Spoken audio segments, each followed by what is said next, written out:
જમ્મુ કાશ્મીરના ઉરીમાં આતંકવાદીઓનો ઘૂસણખોરીનો પ્રયાસ નિષ્ફળ, સુરક્ષા દળના જવાનોએ રુસ્તમ પોસ્ટ પાસે આતંકવાદીઓને કર્યા ઠાર, સર્ચ ઓપરેશન ચાલુ.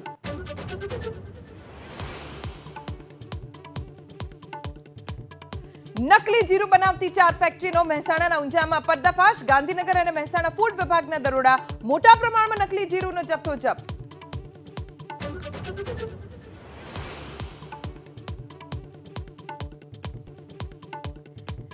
લોકસભાની ગુજરાતમાં વધુ 3 બેઠક પર કોંગ્રેસ ઉમેદવાર જાહેર. જૂનાગઢથી હીરા જોટવા, વડોદરાથી જસપાલસિંહ પડિયાર અને સુરેન્દ્રનગરથી ઋત્વિક મકવાણાને ટિકિટ. રાજકોટ સહિત 4 બેઠકના ઉમેદવાર બાકી.